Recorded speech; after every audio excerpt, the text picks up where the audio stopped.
O programa está oficialmente aberto. Hoje, dia 18 de abril de 2026, você está no canal Cuesta Verde, jornalismo de verdade. Você gostaria de ter um bar? Sim, de ser o dono de um boteco? Ou para você que já é do ramo, apenas mudar de endereço?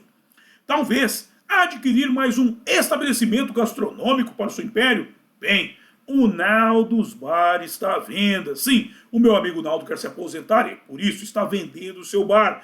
Bar que fica em um ponto privilegiado, na divisa entre Santos e São Vicente, junto aos tambores. Com detalhe, por se tratar de um estabelecimento tradicional, você estará adquirindo mais do que um bar, estará adquirindo uma história. Logo, entre em contato com o Cuesta que eu faço o meio de campo entre você e o Naldo. Ou vá diretamente lá, sendo que o contato do Cuesta e o endereço do Naldo's Bar estão na descrição. Sim, vamos lá, porque é sábado. E sábado é dia do quê? De uma feijoada com aquela réstia mágica de coentro por cima e uma gostosa geladinha. Dito isto, livro de oração em mãos. Quem não tiver, mãos em posição de prece e muito respeito, que respeito é bom e a divindade gosta. Página 70, oração ao Senhor. Ó Senhor, é o cantare, fonte de todas as luzes, de todas as forças, de todas as sabedorias, de todos os amores. Dai-nos a luz, dai-nos a força, dai-nos a sabedoria, dai-nos o amor.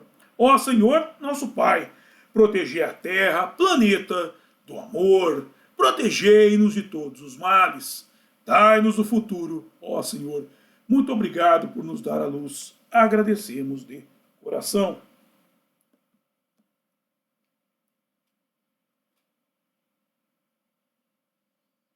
Eu peço ao nosso Senhor El Cantare que, por favor, não permita que justiça alguma ocorra durante esse programa.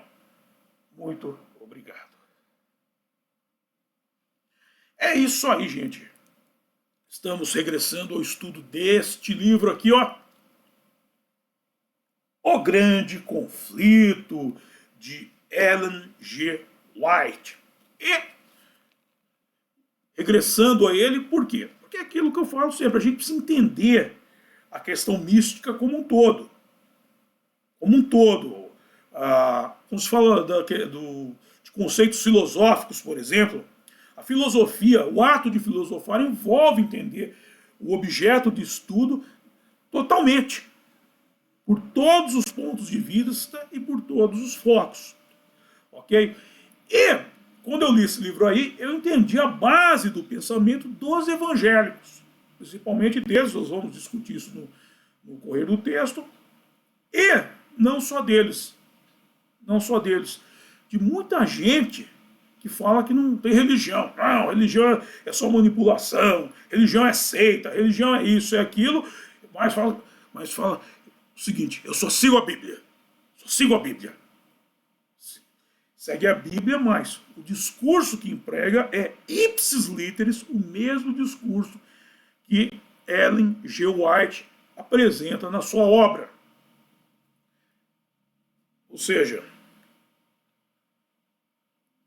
segue a Bíblia pero no mucho. Pero no mucho.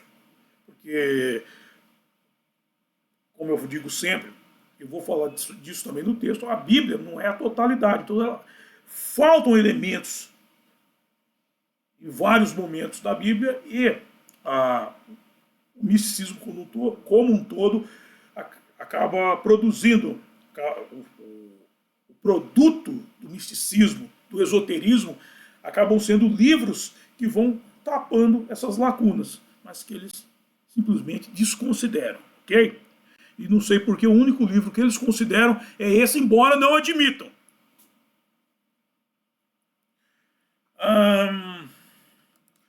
Até tinha um carro que passava na rua aí, falava, não leia Kardec, leia a Bíblia, tacando uma corrente cristã, também cristã, mas que destoa deles.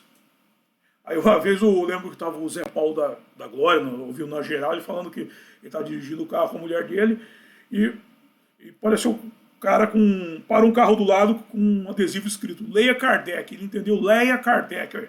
Falou pra mulher, ó, tá se aproveitando do nome do outro. Mas tudo bem. Vamos pro texto de hoje. De volta ao programa Francis e Amigos, a verdade sobre o catolicismo. Maria teve que lidar com quem Jesus Cristo era, afirmou Mike Mutzeral. Sim, ela teve que chegar a uma conclusão, ou, caso contrário, ela teria se perdido. Vou entender que quem está perdido é ele. Para defender o argumento dele, ele tem que se perder. Isso é uma coisa que acontece, é interessante isso. Então, vamos olhar para a adoração de Maria dentro da Igreja Católica. E eu quero que vocês assistam a esse vídeo, declarou. Sem mais, começou a ser transmitido um vídeo em que foi dito o seguinte: voltaremos aos 100 anos anteriores ao Concílio Vaticano II. Durante este período, a Igreja Católica desenvolveu muitas novas doutrinas sobre Maria. Sendo que a mais significativa foi a proclamação da Imaculada Conceição pelo Papa Pio IX, emitida em 1854. Muitos católicos não entendem a doutrina da Imaculada Conceição, menos ainda que ela contradiz a Escritura. Bem, tratarei desta contradição mais adiante, não nesse programa. Só recapitulando para quem está chegando agora, dentro desse livro nós vamos, da Ellen G. White, nós chegamos na figura de Maria, que é controversa dentro do movimento pentecostal, não por ela ser controversa, mas porque eles não a aceitam. Eles não têm, por falta de conhecimento, meu povo pereceu. Eles não têm um conhecimento total, e é aquilo que o Olavo de Carvalho faz isso. O pessoal, quando há uma lacuna, quando eles não têm o conhecimento, essa lacuna ela é preenchida com a ignorância. E aí, durma-se com um barulho desse, ok? Porque agora vou esmiuçar a epístola apostólica do Papa Pio IX. Atenção, quero que vocês... Eu vou pegar, durante a leitura de alguns pontos, serão vários programas, ela é grande e é muito interessante. Vocês precisam entender o seguinte: o Papa Pio IX sabia da verdade. Ele sabia. Todos os grandes líderes da humanidade, seja de cunho empresarial, político, religioso, eles sabem da verdade. Ele só não a transmite para o povo. Para transmitir a verdade do povo, para o afegão médio, precisa de pessoas como este que vos fala, os buscadores da verdade. E mesmo assim, muitos buscadores da verdade se perdem pelo meio do caminho. Contudo, eu vou demonstrar aqui para vocês como ele sabia da verdade, que não é transmitida para o povo, e ele coloca isso aqui malandramente dentro desta epístola, ok? Vamos lá. Dado que em 8 de dezembro de 1854, publicado foi o texto de sua autoria alcunhado de Inefáveis Deus, lendo-se que o inefável Deus, cuja conduta é misericórdia e verdade, cuja vontade é onipotência e cuja sabedoria alcança qualquer limite, com fortaleza dispõe suavemente todas as coisas. Atenção agora, previsto desde toda a eternidade a ruína lamentadíssima de todo o gênero humano que havia de porvir da transgressão de Adão. Aqui é uma contradição da doutrina cristã. Todas as vertentes, católica, evangélica ou espírita, ou qualquer outra coisa que surja, todas elas, pois eles não sabem precisar se o homem presta ou não presta, dado que essa doutrina não sabe se a humanidade é fruto do amor ou do pecado de Adão e Eva. Do pecado, então a humanidade precisa de um salvador. Agora, se do amor, essa mesma humanidade é em si a própria salvação. Ela é a realização de um plano divino. Um plano em que, em algum momento, o fruto deixaria de ser proibido. Então, esse é o ponto. Ou seja, o homem e a mulher, o fruto proibido, o famoso fruto proibido, entende-se que é o sexo. partir do momento que eles passam a ter um conhecimento mais apurado, se amplia o seu campo de visão, eles passam a ter um conhecimento mais apurado do corpo. O homem começa a olhar para o corpo da mulher e gostar, a mulher começa a olhar para o corpo do homem, tanto é que tem aquela famosa... aquele momento que eles se escondem no Jardim do Éden e Deus os procura e fala: onde é que vocês estão? Ah, nós estamos aqui. Por que vocês se escondem? Nós estamos com vergonha, nós estamos nus. Onde vocês tiraram isso? Entende? Ou seja, o corpo do homem e da mulher foi feito para se completar. E no próprio texto fala que o homem e a mulher serão um na carne, ou seja, eles gerarão filhos. A junção deles é gerar o filho, não é se tornar um ser só, não. Ok? Então, aí que vem a coisa. A saída do Jardim do Éden é fruto do pecado ou do amor? Nós somos filhos do pecado ou do amor? Isso é uma coisa estranha. Que, pô, nós fomos projetados para o amor. Ah, talvez não fosse o amor naquele momento. Talvez tenha acontecido fora da hora, mas em algum momento o amor, o sexo existiria. Ok? Porque a biologia de ambos já era projetada para isso pelo próprio Deus. Fizemos o homem igual a nossa imagem e semelhança, ou seja, tudo que tem no corpo do homem tem no corpo de Deus. Ok? Vamos lá. De volta ao texto do Papa Pio IX, chamada escolhida olha só o que eu falo. Chamada escolhida desde o princípio, antes dos tempos, uma mãe para que seu filho unigênito, feito de carne, nascesse na feliz plenitude dos tempos, entanto querer a amou acima de todas as criaturas, que somente nela encontrou grande benevolência. E aqui se trata daquilo que na Repsice é tido como parte de sua doutrina, que Maria foi escolhida e treinada por Deus do plano atemporal, ou seja, a missão dela era parir o Cristo. E aqui fala, foi escolhida desde o princípio e antes dos tempos, ou seja, e aqui que começa a aparecer as discrepâncias entre o espiritismo e as outras doutrinas. Por quê? Fala-se muito da vida depois da morte, mas se tem a vida depois da morte é porque tem a vida antes da vida, ou seja, no plano atemporal, que muitos chamam de plano astral. E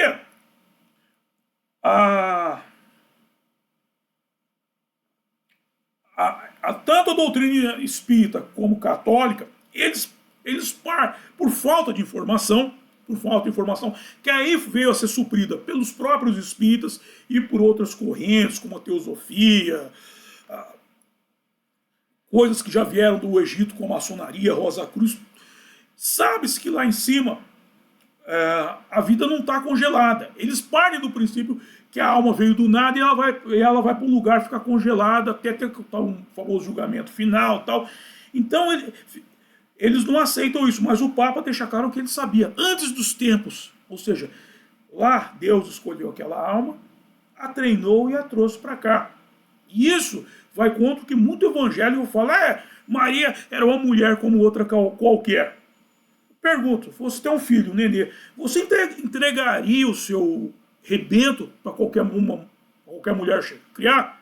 Bate uma mulher na sua porta, eu quero cuidar do seu filho. Você entregaria? Você o daria para uma pessoa que você não sabe de onde veio, para onde vai, o que fez? Uma pessoa que você não tem confiança nenhuma para cuidar do seu filho? Isso aí mata o argumento, cara. Isso aí mata o argumento. Mas vamos avançar um pouquinho mais. Voltando, pelo que tão maravilhosamente encheu de abundância de todos os carismas celestes, Maria era uma mulher maravilhosa. Ele está dizendo aqui, todos os aspectos. Pelo que tão maravilhosamente encheu de abundância de todos os carismas celestes, por méritos do tesouro divino, muito acima de todos os anjos, que ela, absolutamente sempre livre de toda mancha de pecado, sendo toda formosa e perfeita, manifestasse tal plenitude de inocência e santidade, que não se concebe de modo algum, depois de Deus, alguém tão grande, e nada pôde imaginá-lo distante de Deus. Porque fala, não se concebe de modo algum, depois de Deus, alguém tão grande e nada pode imaginá-lo distante de Deus. Ou seja, Maria na hierarquia nesse sistema, essa linha hebraica, judaica, cristã, islâmica, Maria está ao lado de Deus, é o segundo lugar. Por isso que se fala o pai, a mãe e o filho. Eles tiram, o cristianismo tirou a mãe da concepção, porque a terceira pessoa é a mãe. Ele está falando aqui. Não, depois de Deus, não se concebe de modo algum alguém depois de Deus, ou seja, só tinha ela, o pai, a mãe e o filho.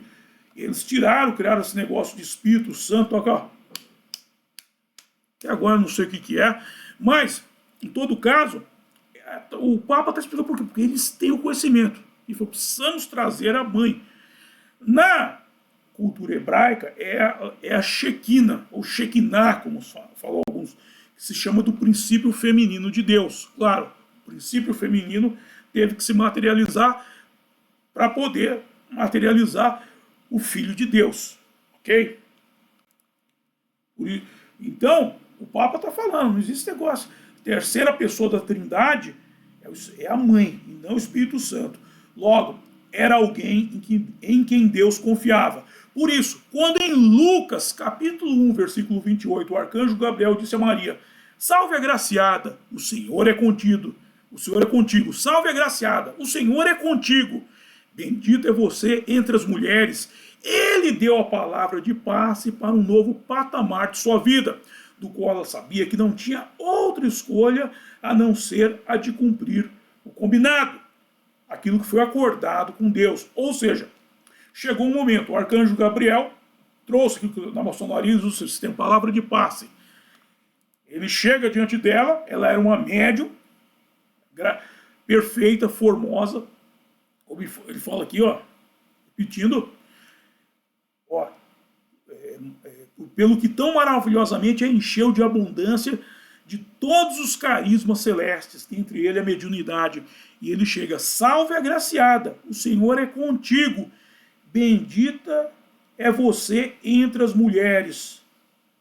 Ok, você foi destacado daquele grupo, chegou a sua hora. Ela sabia o momento, ela sabia que era ela. E eles usam um negócio parecido com isso. Tem um filme que chama... Fizeram 3 filmes da Profecia. Tem o Demian, filho do capeta. Em Profecia 2, eu lembro que a criança nasce, ele tem um impulso maligno, e no Profecia 2 ele vai para um colégio militar. E nesse colégio, o superior dele, não lembro que posição o cara estava, e ele chega e fala para ele quem ele é. E aí, sabe? Eu sou esse, sabe? Mesmo que o estado, isso aí é chamada epifania. Maria teve epifania. Agora chegou a hora de agir. Chegou a minha hora. Agora a minha missão começou. Essa é a famosa epifania. Existe a epifania para o bem, existe para o mal também. Como no caso desse filme. Ou seja, foi período... Até aqui, você viveu o que tinha que viver. Daqui em diante, você vai cumprir a sua missão, a sua sina. A única pessoa na Bíblia que teve do primeiro ao último dia de vida terrena com Cristo. Caso algum evangélico, iluminado, e vem falar, era uma mulher como outra qualquer. Outra qualquer é sua mãe, filha da puta. Mas vamos lá.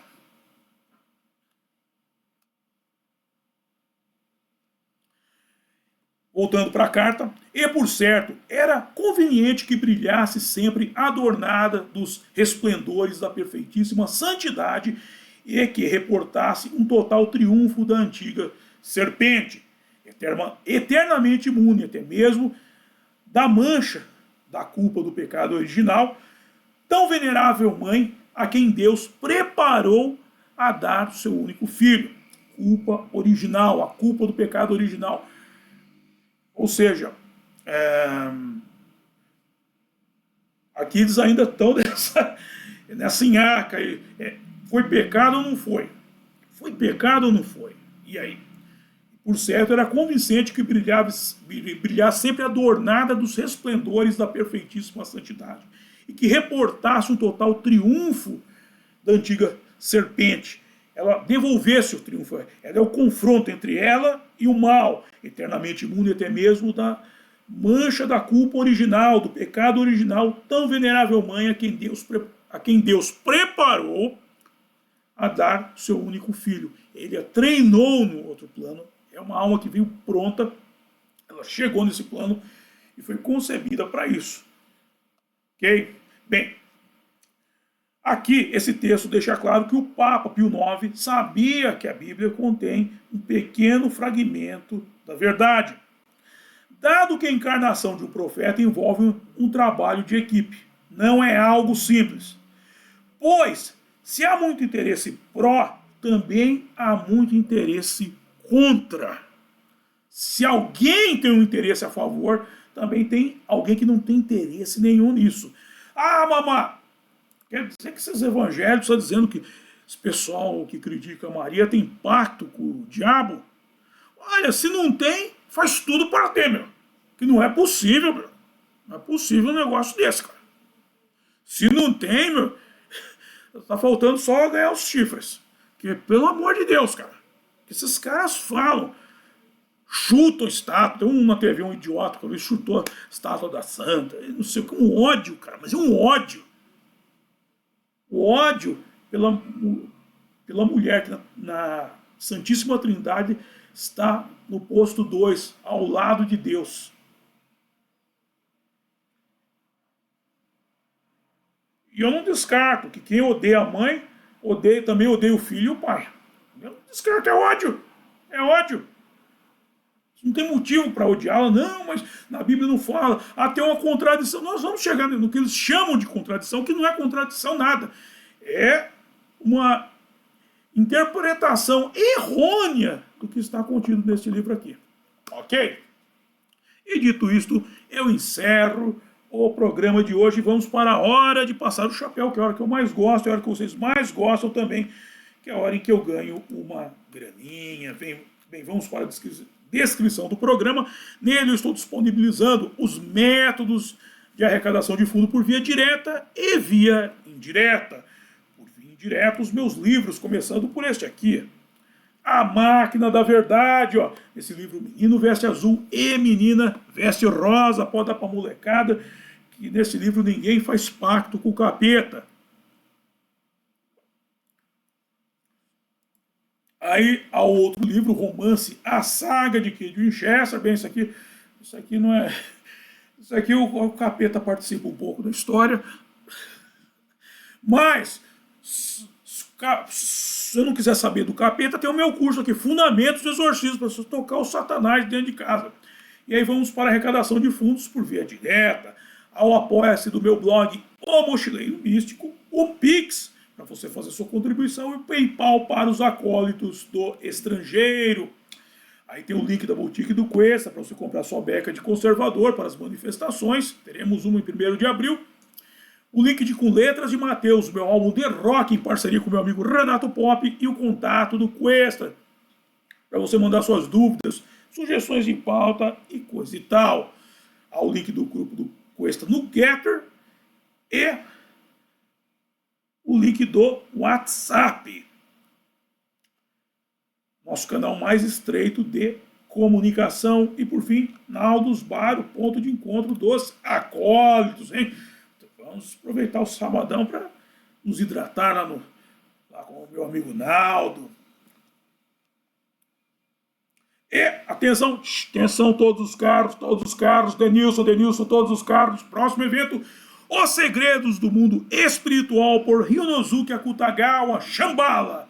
No sábado, dia 14 de abril de 2026, dia 25, dia 14, marcado errado, dia 25 de abril de 2026, às 18 horas, às 6 horas da tarde. No sábado, dia 25 de abril de 2026, às 18 horas, Os Segredos do Mundo Espiritual por Ryonosuke Akutagawa, Shambhala. Sabe o que significa Shambhala? Sabe? Eu vou contar. Segredo. Jerusalém. Shambhala tem o mesmo significado em sânscrito de Jerusalém. Curioso, né, gente? Mas dito isto, quero agradecer a todos vocês que me acompanharam e até a próxima. Bye!